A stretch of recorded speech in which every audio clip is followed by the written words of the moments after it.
बच्चों welcome back. Nitin की पाठशाला में आप सभी का फिर से स्वागत है। तो अब तक मैं आपको जो थर्ड चैप्टर है उसके प्रीवियस ईयर क्वेश्चंस की लिस्ट समराइज एनालिसिस वो हम डाल चुके हैं यूट्यूब चैनल पर। डिस्क्रिप्शन में आपको लिंक मिल जाएगा। लेकिन जो सेकंड चैप्टर है एक बार सिलेबस देखते हैं, उसके बाद बताते हैं। इस सिलेबस को ध्यान से देखिए बच्चों। ये आपका सेक्शन में कर चुका था ऑर्गेनोमेटेलिक भी, बायो इनऑर्गेनिक केमिस्ट्री ये हमने स्टार्ट करना था कंटेंट, लेकिन हमने प्रीवियस ईयर के क्वेश्चन देखे थे, उनमें इस चैप्टर में एक रूल रह गया था, that was the effective atomic number rule. इससे काफ़ी क्वेश्चन आए हुए थे एग्ज़ाम में, हालांकि वो सिलेबस में मेंशन नहीं है बट उससे क्वेश्चन काफ़ी आए हुए थे। तो क्योंकि ये पोर्शन रह गया था तो ये हम इसी वीडियो में पहले हम ये कवर करेंगे EN रूल, और उसके बाद फिर बायोकेमिस्ट्री का जो ये है टॉपिक ये हम कवर अप करने वाले हैं इस वीडियो में। तो ठीक है बच्चों, पहले EN रूल पे आते हैं, उसके बाद फिर हम बायो इनऑर्गेनिक केमिस्ट्री स्टार्ट करेंगे। ओके बच्चों देखिए, EN रूल क्या है, that is the effective atomic number rule, EAN rule, which is used in the coordination chemistry to predict the stability of the metal complexes. जो metal complexes है, coordination complexes है, उनकी stability को लेके ये rule आपको गाइड करता है कि whether the molecule would be stable और नॉट, राइट। होता क्या है, इफेक्टिव एटॉमिक नंबर, ये वर्ड आया है रूल से पहले, effective atomic number, it is the total number of electrons which are surrounding the central metal atom और ion in a complex. Metal में देखिए जो लिगेंड्स है वो बाउंडेड होते हैं through the coordinated bonds, coordination complexes में, right. For example, let's suppose example के लिए आपके पास ये रहा, तो इसमें मेटल के पास सराउंडिंग में कितने इलेक्ट्रॉन्स अवेलेबल हैं उसको हम कहते हैं effective atomic number of that metal, right.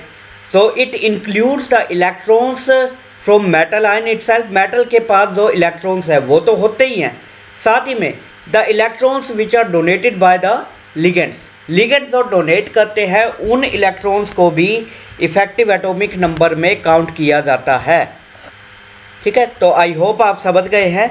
Formula क्या रहता है, फॉर्मूला आपका ये है, Z is the atomic number of metal minus X, X means the oxidation state of metal. देखिए मोस्ट ऑफ द केसेस में जो मेटल है वो या तो जीरो स्टेट में होती है या पॉजिटिव स्टेट में, +1 +2 +6 कुछ भी, राइट। तो प्लस है that means the metal has lost the electron, electrons lose कर चुके हैं। So that is why we have subtracted this number, right. Z में से X को सब्सट्रैक्ट करेंगे तो ये तो कंसेप्ट आ गया मेटल का, राइट। अब ये N और Y क्या है, N denotes the number of ligand, कितने लिगेंड्स हैं, and Y donates the number of electrons donated by each ligand. हर लिगेंड कितने इलेक्ट्रॉन डोनेट कर रहे हैं उनका सम, ठीक है। तो यहाँ से आपको इफेक्टिव एटॉमिक नंबर बनेगा मिलेगा, और EN रूल क्या होता है वो हम आगे बताएंगे। पहले कुछ एग्जाम्पल देखते हैं। ये देखिए, यह आपके पास लेट्स सपोज एग्जाम्पल है, यहाँ पे आप देख सकते हैं देयर आर 6 लिगेंड्स। अमोनिया कितने हैं मॉलिक्यूल, 6। क्रोमियम, अमोनिया का 0 न्यूट्रल लिगेंड है, सो दैट्स वाई इसका contribution to the oxidation state is 0। So chromium पे कितना चार्ज आया, +3। सो ऑक्सीडेशन स्टेट कितनी हुई क्रोमियम की, +3। एटॉमिक नंबर 24 था, 24 में से 3 गए, आप देख सकते हैं यहाँ माइनस कर दिए, दैट इज़ द 21। और एक लिगेंड कितने इलेक्ट्रॉन डोनेट कर रहा है, 2, और है कितने, 6। सो अमोनिया डोनेट करता है 2 इलेक्ट्रॉन, है 6, 6 दूनी 12, तो 12 एडअप कर दीजिए तो ये देख सकते हैं 33 आया है number. So effective atomic number क्या है, 33। अब बात आती है इफेक्टिव एटॉमिक नंबर रूल क्या है। रूल आपका यही कहता है कि जो जितने भी ये आपके पास मेटल आयंस हैं वो अपना नोबल गैस कन्फिग्रेशन को अटेंड करने की कोशिश करते हैं। सो नियरेस्ट नोबल गैस कौन सी है, 33 के पास, दैट इज़ 36। सो इक्वल नहीं है बट स्टिल रीजनेबली स्टेबल। तो मैंने आपको कहा था हार्ड एंड फास्ट रूल नहीं है, बट ये स्लाइटली गाइडेंस करता है कि आपका क्या होना चाहिए। अब एग्जांपल के लिए इस मॉलिक्यूल को देखिए, साइनाइड है, साइनाइड 2 इलेक्ट्रॉन डोनेट करता है और -1 चार्ज है इस पर। तो ऑक्सीडेशन स्टेट आयरन की कितनी हुई, -6, उस साइड ले गए तो x मान लीजिए, सो x -6 और कितना है ओवरऑल चार्ज -4, तो 6 को इस साइड ले जाएंगे तो x की वैल्यू क्या आएगी 2, सो that's Y oxidation state iron की कितनी है यहाँ पे +2, राइट। एटॉमिक नंबर 26 था, तो 26 माइनस 2 और कितने इलेक्ट्रॉन्स हैं, एक लिगेंड 2 डोनेट कर रहे हैं, 6 है, 6 दूनी 12, तो देख सकते हैं 36 आ गया जो कि नियरेस्ट कन्फिग्रेशन थी। So it follows the EAN rule, ये रूल को फॉलो कर रहा है और स्टेबल कॉम्प्लेक्स भी है। ठीक है, कुछ और एग्जांपल देखते हैं फटाफट, फिर उसके बाद हम एक्सेप्शंस पे चलेंगे। ये देखिए, जैसे ये एग्जांपल है, CO क्या है, carbon monoxide which is a neutral reagent, तो 0 चार्ज है, राइट। तो कोबाल्ट पे कितना चार्ज आया हुआ है यहाँ पे -1, राइट। सो 27 और -1 तो एडअप हो जाएगा 28, आप देख सकते हैं 28 हो गए। एक इलेक्ट्रॉन 2 डोनेट करता है, 4 दूनी 8, 8 ये, सो ओवरऑल 36 आ गया, that means it follows the EN rule. Similarly tetra carbonyl निकल 28 is the oxidation state, CO 0 neutral state है, राइट। तो यहाँ पे 0 आ गया, राइट। 2 इलेक्ट्रॉन डोनेट कर रहे हैं तो सारी वैल्यू पुटअप करेंगे तो ये भी फॉलो कर रहा है। मैग्नीज का ये भी फॉलो करता है, देखिए 36 वैल्यू आई है। तो इसके आप क्वेश्चनेयर कर सकते हैं, सोल्व कर सकते हैं। अब आगे देखते हैं, देयर आर एक्सेप्शंस ऑल्सो। देखिए जो EN रूल है, although it predicts the stable complexes, ये बता देता है कि स्टेबल होना चाहिए, but many stable complexes do not strictly follow the EAN rule. ऐसा कोई हार्ड एंड फास्ट नहीं है कि सभी स्टेबल कॉम्प्लेक्स ये फॉलो ही करेंगे, नहीं, ऐसा कुछ नहीं है, ये जस्ट गाइडेंस के लिए, राइट। तो उसकी वजह क्या है वो भी देखेंगे। अब कुछ एग्जांपल है आपके सामने जिनसे आपको ये पता होना चाहिए। एग्जांपल के लिए यहाँ देखिए, यहाँ पे अमोनिया पे कितना चार्ज है, ओवरऑल 0, तो कॉपर पे oxidation state I +2, atomic number 29, ammonia is a 2 electron donor, so सारी वैल्यू पुटअप कीजिए, 29 - 2 27 + 4 × 2, राइट। तो ये आपका फॉलो नहीं कर रहा है, ठीक है। ये 29 नहीं, यहाँ पे आना चाहिए, 4 दूनी 8 में 6 गए, 2 गए 6, राइट, 9 6 15, तो 35 आएगा, ये लिखा गलत हुआ है, right, that is the wrong. So 35 या 36 होना चाहिए, तो फॉलो नहीं करता, but still very stable. Next इस एग्जांपल को देखिए, 47 is the atomic number, +1 oxidation state है, 2 इलेक्ट्रॉन्स है, राइट। तो फॉलो करने पे कितने आए 50, जबकि नियरेस्ट कितनी ऑक्सीडेशन वो नोबल गैस है, इलेक्ट्रॉनिक कन्फिग्रेशन 54, तो 4 का डिफरेंस है, तो ये भी फॉलो नहीं करता है, राइट। तो ये आपके पास कुछ एग्जांपल्स है जो आप साइट कर सकते हैं इन केस यदि पूछा जाए। अब क्वेश्चन आता है, why there are so many complexes which do not follow the EAN rule. तो आंसर क्या है, it is not the hard rule, it is just a guidelines. Second, the stability is also dependent on several factor. EAN rule पे stability follow depend नहीं करती, काफ़ी सारे factors हैं, like आपके लिगेंड फील्ड स्टेबलाइजेशन एनर्जी है, geometry है, crystal field splitting है, चिलेशन है, एंट्रोपी इफेक्ट्स है, ऑस्टेरिक फैक्टर।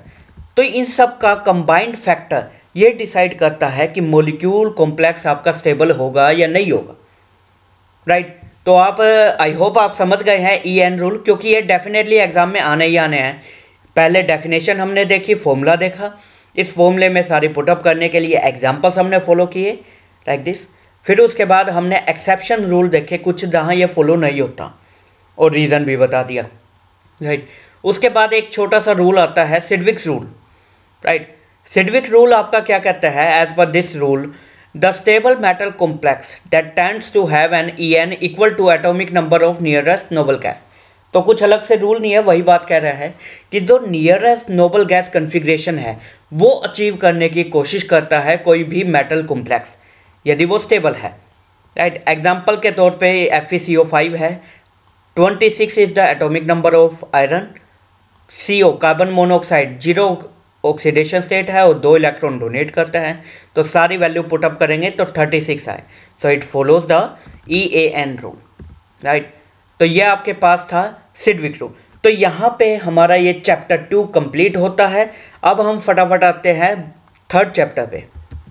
ओके, थर्ड चैप्टर ये है और एक बार सिलेबस देख लेते हैं बच्चों। ये आपके पास सिलेबस है जिसमें हम स्टडी करने वाले हैं metal ions present in the biological system, कौन कौन से मेटल आयंस है, क्लासिफिकेशन किस बेस पे किया जाता है, metalloporphyrins with special reference to 2 complexes haemoglobin and myoglobin, biological role क्या है इन आयंस का, कोऑपरेटिव इफेक्ट और बोहर इफेक्ट, इनके बारे में हम स्टडी करेंगे। तो बच्चों देखें, शुरू करते हैं। बायो इनऑर्गेनिक केमिस्ट्री चैप्टर 3 है हमारा। डेफिनेशन में समझिए कि बायो इनऑर्गेनिक केमिस्ट्री क्या है, 2 वर्ड से मिलकर बना हुआ है।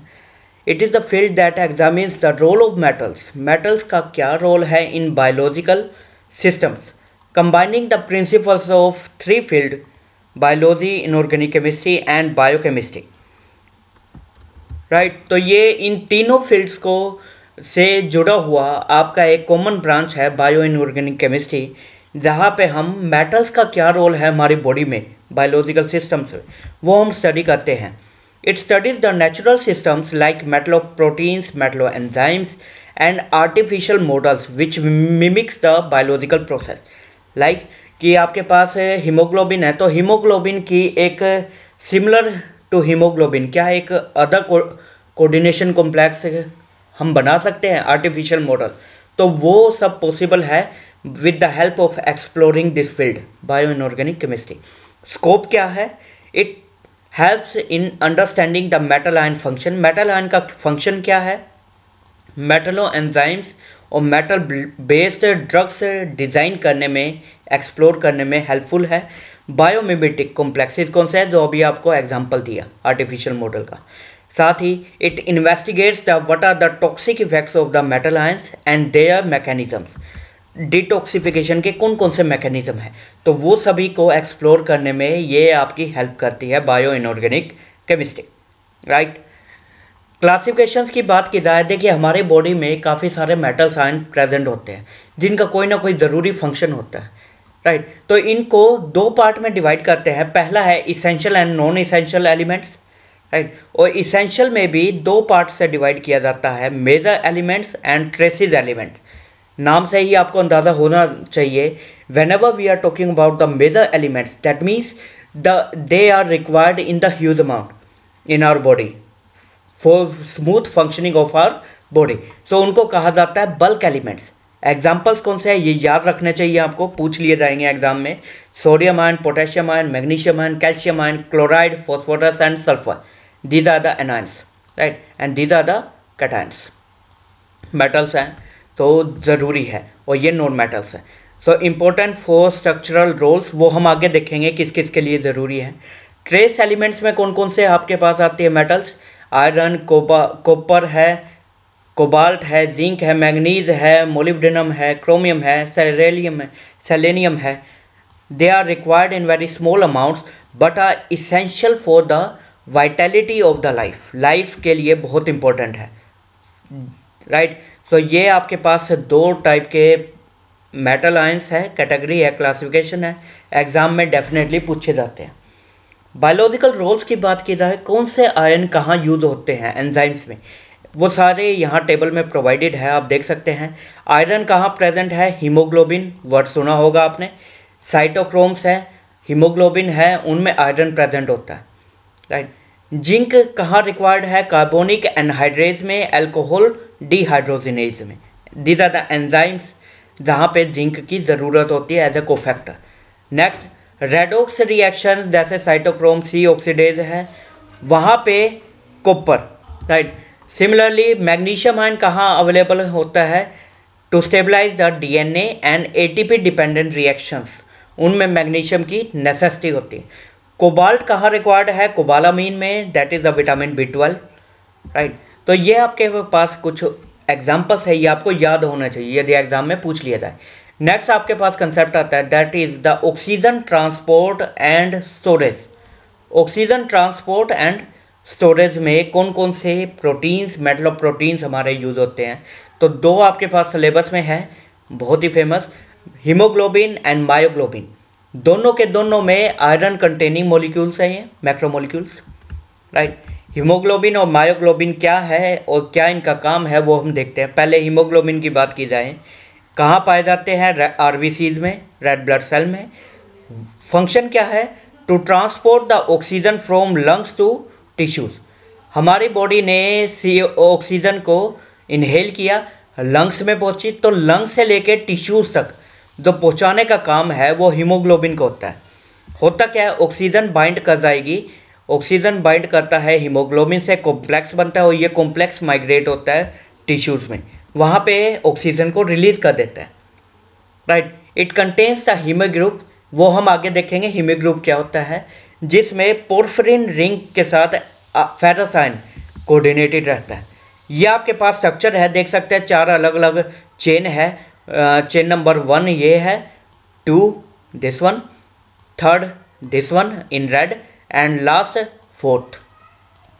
चारों के चार आपके हेमे रिंग है, सेम कॉन्फ़िगरेशन है, बस 4 यूनिट आपस में लिंक्ड है जो मिलके एक हीमोग्लोबिन मैक्रोमोलिक्यूल बना रहे हैं, राइट। मायोग्लोबिन की बात की जाए, जैसे हीमोग्लोबिन आरबीसीज में था, ये कहाँ पाया जाता है? टिश्यूज़ में, राइट। जो ऑक्सीजन टिश्यू में पहुंची है उस ऑक्सीजन को स्टोर करने की जिम्मेवारी है मायोग्लोबिन की, right. It stores the oxygen for rapid use. Structure इसकी सिमिलर है बट हीमोग्लोबिन से ज़्यादा ऑक्सीजन एफिनिटी है इसकी। स्ट्रक्चर आप देख सकते हैं, इनमें से एक यूनिट उठा लीजिए, वो आपकी मायोग्लोबिन है, याद करने के लिए, ठीक है। ये आपके पास हीमी ग्रुप है, देख सकते हैं, ये पोर्फिरिन रिंग है और यहाँ सेंटर में ये आपके पास क्या है? Ferrous ion, right. तो ये आपके पास हीमोग्लोबिन की स्ट्रक्चर है जहाँ पे 4 यूनिट है। ये शो कर रहा है आयरन को, जो आपका वो येलो में है ना, that is the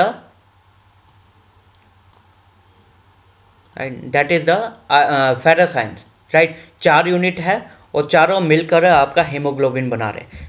so planar porphyrin ring है कोऑर्डिनेटेड टू फेरस आयन, आप देख ही चुके हैं। ऑक्सीजन बाइंड करता है रिवर्सिबल नेचर में to the Fe2 positive without oxidising it to ferric ion. जब ऑक्सीजन बाइंड करता है फेरस से तो इसकी ऑक्सीडेशन स्टेट चेंज नहीं होती, जस्ट रिवर्सिबली बाउंड करता है, राइट। तो ये थे हीमोग्लोबिन और मायोग्लोबिन। नेक्स्ट आपके पास आता है, there are several other oxygen carrier also. Other animals में आपके पास ऑक्सीजन कैरियर डिफरेंट मिलते हैं, जैसे हेमोसाइनिन है, हेमाइथ्रिन है। हेमोसाइनिन कॉपर बेस्ड है, फाउंड कहाँ होता है? आर्थ्रोपोड्स में, मोल्यूस्क्स में, राइट। और हेमेथ्रिन आपका फेरस बेस्ड है और मेराइन इनवर्टिब्रेट्स में आपका पाया जाता है। ये बताया किस लिए है आपको पता होना चाहिए। सपोज कीजिए ये पूछ लिया जाए, provide us 3 examples of the oxygen transport carrier. तो एक तो आपका हीमोग्लोबिन आ गया, एक हीमोसाइनिन आ गया, एक हेमाइथ्रिन आ गया। ये तीनों आप कोड कर सकते हैं, राइट। नेक्स्ट उसके पास कंसेप्ट आता है the very famous the cooperativity effect. देखिए कोऑपरेटिविटी इफेक्ट क्या है, आपने अभी अभी गौर किया हो, हीमोग्लोबिन की 4 यूनिट्स थी, subunit, right. So cooperative effect क्या है? It refers to phenomena where the binding of one oxygen molecule to haemoglobin. Haemoglobin की 4 में से किसी एक यूनिट से यदि ऑक्सीजन बाइंड करता है तो बाकी जो 3 रह गई उनकी एफिनिटी बढ़ जाती है, राइट। वो उनकी एफिनिटी ऑक्सीजन के लिए बढ़ जाती है, that increases, and this cooperative phenomena is known as a cooperative effect, right. हुआ क्या? 4 स्ट्रक्चर थी अवेलेबल, राइट, चारों आपस में लिंक थी। ऑक्सीजन यदि एक से बाइंड हो गया इससे, तो बाकी तीनों की जो एफिनिटी है, टेंडेंसी है टू बाइंड द ऑक्सीजन, वो इन्हांस हो गई, बढ़ गई, राइट। ये कैसे काम करता है? हीमोग्लोबिन आपका टेट्रामर है, 4 सब यूनिट है, वो मैं बता ही चुका हूँ आपको। When one oxygen binds to subunit, किसी एक सब यूनिट से बाइंड करता है तो मॉलिक्यूल में कन्फर्मेशनल चेंजेस आ जाते हैं, राइट। HP डिनोट्स कर रहा है हीमोग्लोबिन को। सो हीमोग्लोबिन टेंस स्टेट क्या होती है जिसमें ऑक्सीजन की एफिनिटी कम रहती है। टेंस स्टेट से किस में चला गया, रिलैक्स स्टेट में, जिसकी एफिनिटी है ज़्यादा, राइट। तो एक ऑक्सीजन से बाइंड करने से सब यूनिट पे एक ऑक्सीजन बाइंड किया, टेंस स्टेट से रिलैक्स स्टेट में आ गया जिसमें ऑक्सीजन एफिनिटी बढ़ गई। This makes it easier for next O2 oxygen molecule to bind. बाकी 3 ऑक्सीजन इजीली बाइंड कर जाती हैं हीमोग्लोबिन पे, और 4 ऑक्सीजन मॉलिक्यूल्स को ये ट्रांसपोर्ट करता है टू द टिश्यूज। इसका रिजल्ट क्या रहा, sigmoidal shaped oxygen binding curve आया, जबकि मायोग्लोबिन में कैसा आता है, हाइपरबोलिक कर्व, राइट। मायोग्लोबिन में हाइपरबोलिक कर्व आता है, पर यहाँ पे क्या आएगा आपका, सिग्मोइडल एस शेप्ड, राइट। और ये क्या रिफ्लेक्ट करता है फिनोमेना आपका, पॉजिटिव कोऑपरेटिविटी को। ठीक है, तो आई होप आप समझ गए हैं। नेक्स्ट इफेक्ट देखते हैं, that is the Bohr effect. अब बोहर इफेक्ट क्या है वो उसको समझने की कोशिश कीजिए। हम बात कर रहे हैं हीमोग्लोबिन की, राइट। सो यदि हमारे लंग्स में या हमारे टिश्यूज़ में किसी भी तरह से पीएच बढ़ जाती है, पीएच मतलब कि एसिडिक मीडियम, पीएच बढ़ जाती है, तो उसका असर हीमोग्लोबिन की एफिनिटी पे पड़ता है, और इस इफेक्ट को हम कहते हैं Bohr effect. So it describes how increase CO2 level, क्योंकि CO2 यदि ज़्यादा होगा, देखिए H2O वाटर है प्लस CO2, और ये दोनों ही मिलके आपको क्या प्रोवाइड करते हैं, H2CO3 carbonic acid which is acidic in nature, right. So acid provide करते हैं। तो यदि CO2 के लेवल बढ़ गया है तो एसिड बढ़ गया, एसिड बढ़ गया तो पीएच क्या हो गई, कम हो गई। क्लियर है। तो जितनी पीएच कम रहेगी, ज़्यादा एसिडिक ब्लड रहेगा, उतनी ही एफिनिटी घट जाएगी टुवार्ड्स द ऑक्सीजन। हीमोग्लोबिन की ऑक्सीजन कैरिंग कैपेसिटी घट जाएगी, जिसकी वजह से ज़्यादा ऑक्सीजन कहाँ रिलीज हो जाएगा, टिश्यूज़ में, राइट। क्योंकि मायोग्लोबिन फिर वो ऑक्सीजन रिलीज कर देगा क्योंकि ऑक्सीजन की शॉर्टेज होगी, राइट। सो मैकेनिज्म कैसे वर्क करता है, in actively respiring tissues the CO2 levels are higher, जहाँ पे कार्बन डाइऑक्साइड के लेवल ज़्यादा होंगे पीएच घट जाएगी। सो H+ आयंस, हाइड्रोजन आयन, वो बाइंड कर जाएंगे हीमोग्लोबिन से, और हीमोग्लोबिन से H+ आयन जब बाइंड करेंगे तो स्टेबल कर देंगे किसको, टेंस स्टेट को। जो हीमोग्लोबिन टेंस स्टेट में था उसको स्टेबलाइज कर देंगे, तो क्या होगा, ऑक्सीजन एफिनिटी कम रहेगी, तो जितनी भी ऑक्सीजन हो उसको रिलीज कर देगा haemoglobin, right. So in lungs CO2 is expelled, CO2 को एक्सपेल करते हैं, पीएच राइज होएगी, राइट। तो लंग्स में कार्बन डाइऑक्साइड जो टिश्यू से आई है लेवल बढ़ गया, पीएच राइज होगी, ठीक है। तो HP binds O2 more easily, right. तो यह आपका मैकेनिज्म था। और समरी की बात की जाए, समराइज एनालिसिस में याद रखने के लिए, जितनी लो पीएच रहेगी मतलब हाई CO2 है, उतनी ही ऑक्सीजन रिलीज हो जाएगी, बाउंड नहीं होएगा हीमोग्लोबिन से। और जितनी हाई पीएच रहेगी और लो CO2 रहेगा, ऑक्सीजन बाइंडिंग उतनी ही ज़्यादा होएगी। अब कोऑपरेटिव इफेक्ट और बोहर इफेक्ट में क्या रिलेशन है वो समझिए। कोऑपरेटिविटी इंश्योर करती है कि एफिशिएंट ऑक्सीजन बाइंड अप हो हीमोग्लोबिन से, ताकि लंग्स और टिश्यूज में ज़्यादा ऑक्सीजन हो। बोहर इफेक्ट इंश्योर कर रहा है कि ऑक्सीजन रिलीज हो जहाँ भी ज़रूरत है, ठीक है। तो that is the correlation between the both two, ये दोनों साथ के साथ काम करते हैं, ठीक है। तो ये था आपके पास बोहर इफेक्ट। आगे चलें, ओके। नेक्स्ट आपके पास कंसेप्ट आता है electron transfer proteins. In our body there are several mechanism, reaction mechanisms where there is a need of transfer of the electron, electron को ट्रांसफ़र करने की ज़रूरत होती है। तो उसके लिए कुछ प्रोटीन्स है जो कि इसमें यूज़ होते हैं। ये आपके सामने है, 3 एग्जाम्पल के लिए दिए हुए हैं, आप देख सकते हैं। साइटोक्रोम्स में क्या है, हीमिक ग्रुप्स है, जैसा हीमोग्लोबिन और मायोग्लोबिन में था। पार्टिसिपेट करता है इलेक्ट्रॉन ट्रांसफर चेन में, और रिएक्शन कौन सी होती है? Oxidative phosphorylation. यहाँ पे साइकिल बनता है between the two states, ferrous ion ferric ion. Ferrous ion ने एक इलेक्ट्रॉन लूज किया तो फेरिक, फेरिक ने एक गेन किया तो ferrous, right. So in this way electrons are transferred from the chain. Iron sulphur proteins है लाइक दिस, ये दोनों हैं, ये फैसिलिटेट करते हैं इलेक्ट्रॉन ट्रांसफर को इन द बायोलॉजिकल सिस्टम। फेरेडोक्सिन आपके पास एग्जांपल है जहाँ पे ये यूज होते हैं, राइट। ब्लू कॉपर प्रोटीन्स क्या है? जिनमें कॉपर सेंटर होता है। अब तक आयरन थे इन दोनों में, यहाँ पे आपके कॉपर सेंटर होता है। Exhibit intense blue colour due to charge transfer complex. और कहाँ पाया जाता है? ये प्लास्टोसाइनिन आपके पास उदाहरण है जो कि यूज होता है इलेक्ट्रॉन ट्रांसफर करने के लिए। नेक्स्ट कंसेप्ट आता है आपके पास नाइट्रोजन फिक्सेशन का। देखिए हमारे एटमॉस्फेयर में अराउंड 78% आपकी नाइट्रोजन है जो कि स्टेबल स्टेट में है, न्यूट्रल, राइट। उस नाइट्रोजन को एटमॉस्फेयर से हम कन्वर्ट करते हैं to the useful form, nitrogen की यूजफुल फॉर्म में कन्वर्ट करते हैं, और इस प्रोसेस को कहा जाता है biological nitrogen fixation, right. So conversion of nitrogen to ammonia, and ammonia is a source of nitrogen which is essential for building the amino acid, nucleotides and other biomolecules. हमें nitrogen की ज़रूरत क्या है वो यहाँ से पता लग गई आपको, और कैसे होता है? With the help of this conversion, right. Biological nitrogen fixation is carried out by bacterias also, rhizobium Azotobacter. Enzyme responsible कौन सा है? Nitrogenase. Structure and function of nitrogenase क्या है? FeMO cofactor. कोफैक्टर कौन सा है इस एंजाइम में? एक आयरन मॉलिक्यूल है, एक आपके पास मोलिब्डेनम। दोनों के दोनों मेटल आयंस हैं जो कि एक्टिव साइट पे अवेलेबल होते हैं।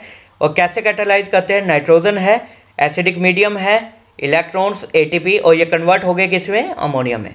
आपको यहाँ बताया ही था, राइट। तो इन this way unused nitrogen is being converted into use form, right. Next आपके पास कंसेप्ट आता है Metlo proteins and Metlo enzymes का।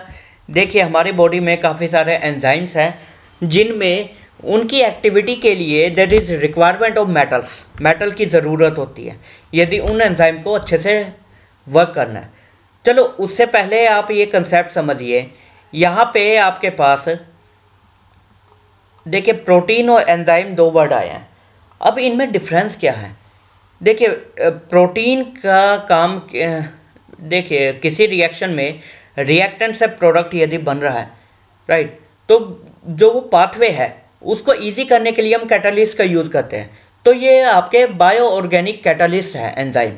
ये क्या करते हैं? रिएक्टेंट को प्रोडक्ट में कन्वर्ट करते हैं। प्रोटीन्स ये नहीं कर सकते हैं, राइट। सो डिफरेंस क्या है? Basic difference between both, that is of activity. Enzymes are responsible for conversion of reactant to the product. कोई भी रिएक्शन हो सकती है हमारी बॉडी में, तो वो कन्वर्जन करने के लिए एक्टिविटी होनी ज़रूरी है, and that activity belongs to the enzymes. Proteins के केस में ऐसी कोई एक्टिविटी नहीं है, प्रोटीन्स इस कन्वर्जन को नहीं करते, राइट। वो कुछ और काम के लिए आते हैं, जैसे ऑक्सीजन ट्रांसपोर्ट हो गया या कोई और काम है, तो उनमें आपके प्रोटीन्स यूज होते हैं, ठीक है। हीमोग्लोबिन भी प्रोटीन आपका, राइट। तो कुछ एग्जांपल्स हैं यहाँ देख सकते हैं आप। कार्बोनिक एनहाइड्राइड जिसमें जिंक आयन कोफैक्टर के तौर पे है, it catalyses the hydration of CO2, CO2 को H2CO3 में कन्वर्ट करता है। सुपरऑक्साइड डाई डिसम्यूटेस SOD, जिनमें ये आयंस प्रेजेंट होते हैं और ये डिटॉक्सिफाई करते हैं रेडिकल्स को।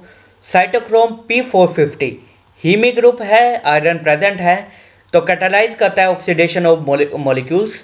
कैटालेज क्या करता है? It breaks down H2O2 molecules. Body में यदि परऑक्साइड बन रहे हैं तो उनको ब्रेक डाउन करने का काम ये है, और आयरन इसका मेटल सेंटर है, राइट। सो ये कुछ एग्जांपल्स थे मेटलो प्रोटीन और मेटलो एंजाइम्स में। एग्जाम में यदि पूछ लिए जाए तो आप बता सकते हैं।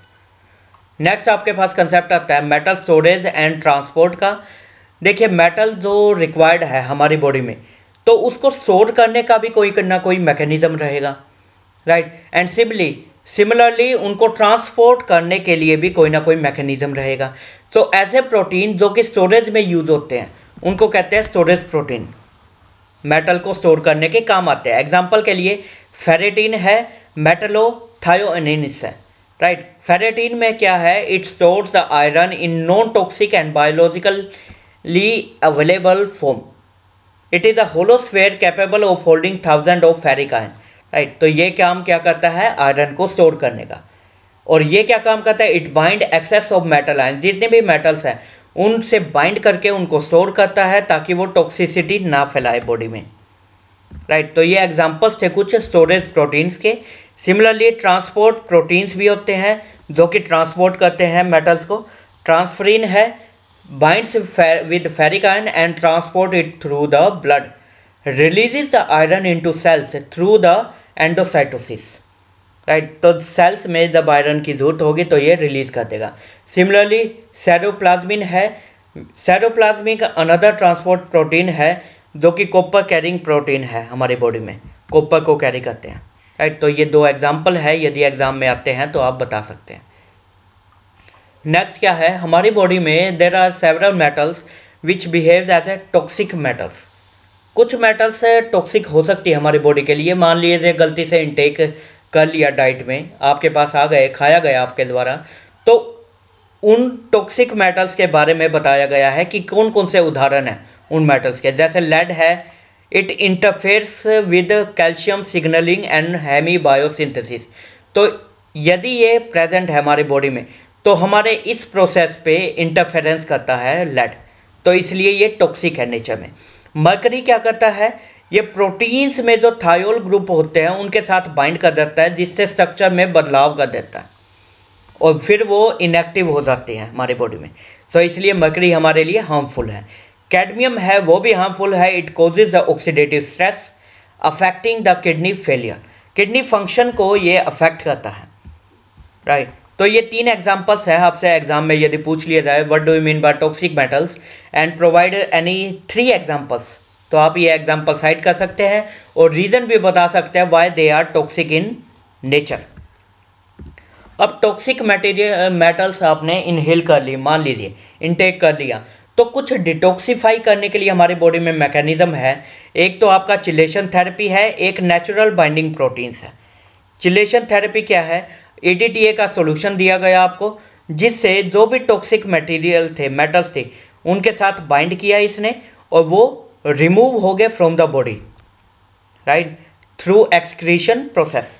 नेचुरली बाइंडिंग प्रोटीन्स क्या है, देर आर मेटलोथायोनिन्स, अभी आपको बताया था, जो कि टॉक्सिक मेटल आयन से बल्क में बाइंड कर जाती है और फिर वो रिलीज कर देते हैं, बॉडी से रिमूव हो जाते हैं, राइट। तो ये दो मैकेनिज्म है टॉक्सिसिटी के, राइट। नेक्स्ट आपके पास आता है मेडिसिनल, क्या आपके पास एप्लीकेशंस है। देखिए बायो इनऑर्गेनिक केमिस्ट्री में जो आपके पास ये 3 एग्जांपल्स है, these are the drugs, right, जो कि मेटल बेस्ड ड्रग्स हैं और हेल्पफुल है हमारी बॉडी के लिए। तो ये 3 आपको इसलिए बताए गए हैं, यदि एग्जाम में आता है तो आप इन तीनों को स्वाइट कर सकते हैं। Cisplatin very famous, platinum based आपके पास कॉम्प्लेक्स है। It is used in the chemotherapy agent. Chemotherapy आपको पता है कैंसर वाली थेरेपी है, तो उसमें it binds to the DNA and inhibit the replication of the tumour cells. Tumour cells की रेप्लिकेशन को इनहिबिट करते हैं by binding with the DNA of that cell, right. So ये सिस्प्लेटिन मॉलिक्यूल है। सिमिलरली गोल्ड कंपाउंड्स है, ओरोनाफिन्स हैं, वो कहाँ यूज होते हैं, आर्थराइटिस में। रेडियो आइसोटोप्स है, लाइक टेक्नेटियम का आपका रेडियो आइसोटोप है, वो यूज़ किया जा सकता है डायग्नोस्टिक पर्पस के लिए in the medicine, right.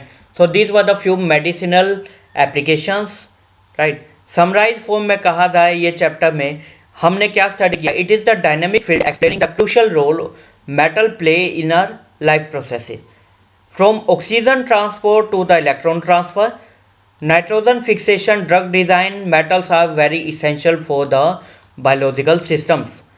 It helps in understanding the structure and functioning of the metal complexes, right. So ये आपके पास चैप्टर था। अब एक बार सिलेबस देख ले, ये आपके पास सिलेबस था, तो हमने ये कवर अप कर दिया, क्लासिफिकेशन बता दिया, मेटलोपोरफिन्स के बारे में हमने देख लिया, ये बता दिया, कोऑपरेटिव एंड बोर इफेक्ट बता दिया, और बायोलॉजिकल रोल क्या है इन आयंस का वो आपको बता दिया, ठीक है। तो ये चैप्टर मेरी तरफ से कंप्लीट है और डिस्क्रिप्शन में आप सेवरल ये जो चैप्टर्स हैं इनके लिंक आपको डिस्क्रिप्शन में मिल जाएंगे। तो ठीक है बच्चों, पढ़ते रहिए, सेहतमंद रहिए, फिर जल्दी मिलेंगे नेक्स्ट वीडियो में। टेक केयर, जय हिंद, बाय बाय, जय माँ भारती।